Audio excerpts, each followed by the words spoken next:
Hey everyone, today we're going to talk about how to finish window returns using Trim-Tex products.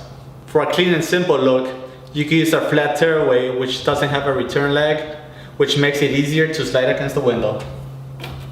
If you have large gaps between the window and the drywall, use a shower bead. It has an extra wide mud leg. If you're looking to prevent cracks against your windows due to building movement, our Super Seal tearaway is designed to do just that.